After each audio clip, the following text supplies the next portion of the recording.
Welcome back, part two of week eight, introduction to markets and monopolistic competition. So, like I said, this week in this particular part, we will introduce a particular type of market known as monopolistic competition. This market was first coined by Edward Chamberlain and Joanne Robinson independently.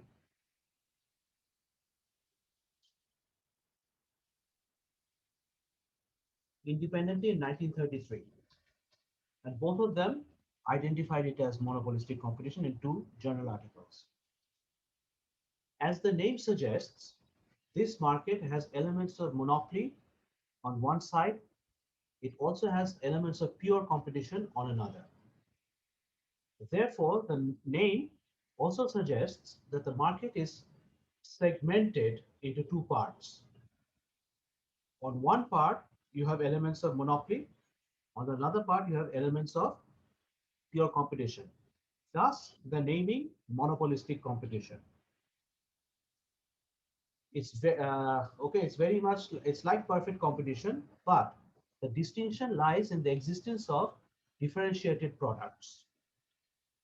Under perfect competition, where we were talking about a commodity market, products were homogeneous. This is the assumption that we're going to break. That's it, nothing else. Now, market segmented in two parts, as we said. Part one, perfect competition. Part two, market that has elements of monopoly and rival tactics. So what are the assumptions of monopolistic competition? Number one, since we said that it will be segmented into two parts, we have few dominant firms in one segment and a large number of small firms in another segment. Dominant product firms sell products that are differentiated. We'll come into the definition of differentiation product in a little while. This differentiation may be actually real, or it could be perceived or cosmetic. Real differentiation means that two items are genuinely different. They serve the same purpose, but they're genuinely different. Therefore, the two items will command different prices. Perceived differentiation means this differentiation is cosmetic. Okay. Number three, there will be rivalry in the dominant section because the dominant section is being controlled or ruled by a few large firms. Number four, pure competition in the fringe segment. The main difference between the two segments is when rivalry occurs, decisions are interdependent. X's decision influences Y's and vice versa. In the pure fringe segment, decisions are independent, like we have in under perfect competition. X's decision does not influence Y's, Y's decision does not influence X's, and vice versa. Okay, now what is product differentiation? Product differentiation, before that, let's see what homogeneous products are, because we are going to break this particular assumption. They're identical in the eyes of the consumer. So a bottle of Coca-Cola or Pepsi, no matter who is selling, it's the same in the eyes of the consumer. Secondly, the information is symmetric. Whatever the seller knows about the Coca-Cola, the buyer has the same information about its quality. So if two sellers are selling Coca-Cola, there's no reason for the buyer, to offer different prices to two sellers, because he or she knows that the quality of the Coca-Cola is the same by the two sellers. The reverse is also true. The seller knows that he's selling the same two prices, so why should he sell them at two different prices if he can get a higher price? Okay. Now, what is a differentiated product? A differentiated product, so two products are similar to each other. They serve the same purpose or similar purpose, but now they are different in the eyes of the consumer. Let me give you one example. Two saris of two different designs. Okay, one is say natural silk, which is a little bit yellowish, and on that say a red design.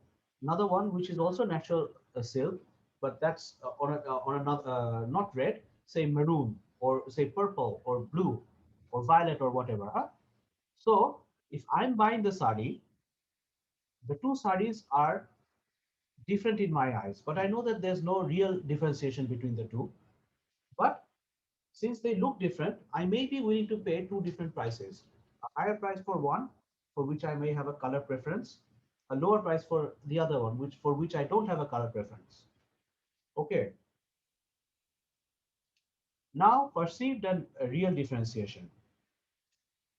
The sari example that we said a little while ago is an example of cosmetic differentiation.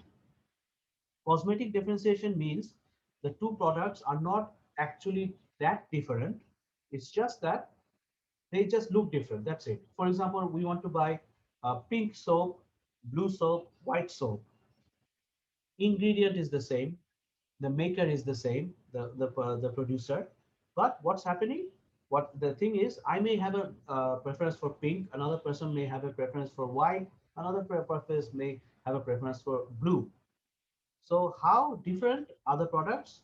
They aren't different, but they're perceived as different because the differentiation is cosmetic. Think about more examples. For real differentiation, a classic example at the moment is Android versus iOS. Now, both do the same job, but one is definitely perceived to have be better than the other by consumers. Thus, similar products can sell at different prices. Okay. Now think about other examples. You can think about motor cars. Okay. For example, Toyota car versus another car of another company. Now, what is the feature of monopolistic competition? The feature of monopolistic competition is that it has two segments. In the dominant segment, one would expect real product differentiation, or may not, if it's the fashion industry as we look at it now. The mobile phone example earlier, in the fringe segment, one would expect perceived or cosmetic differentiation or even commodity markets. Why does this occur? Think. This is what we want to look at during our discussion in the class. Sorry, here it is. Why does this occur? We'll discuss this during our class. Okay. Now the two segments that we divided into dominant and fringe. The dominant segment has elements of monopoly and thus the name monopolistic competition. This segment is a concentrated market dominated by a few firms, like we introduced the definition in the previous week. Fashion industry is an example of this. You have top labels on one side of the market, and you have small labels, many small labels on the other side of the market. What leads to market power? This is a very important question. Brand loyalty. Consumers get used to products of certain firms for whatever reason. So over time, those consumers are not going to change to another product, another system that easily. Classic example is Apple will always have some loyal customers who will one way or the other find out an argument why Apple is good, etc., etc. The same is applicable for Samsung flagship phone users. They'll come up with their arguments that why Samsung is better than Apple iPhones, etc. So what happens due to this brand loyalty, the market can operate at a very uh, by dominant firms, by few firms in one segment of the market. Second, dominant firms know very well that new firms can't enter their market. Apple and Samsung are very much aware, although there are many producers of mobile phones in Bangladesh or any other country, their particular niche market is actually dominated by these two firms. A third producer will find it difficult to enter their markets, whether that's Huawei whether that's Xiaomi or high-end models, etc., they will find it difficult. Okay, so what happens is in this part of the market, when there's a threat of entry, the existing firms will think about how the rivals will influence their strategies. This is what we will try to look at in today's class. Relevant market. Relevant market is you find Pangal sharis selling all throughout Bangladesh. Okay, but the person who produces in Bangladesh, Tangai, they come from two particular villages in a place called Santosh in Tangai. It's very much near the Maulana Bhashani University. So those producers in Tangai have a, an absolute local monopoly, but not so much in Dhaka. Why? Why do you think so?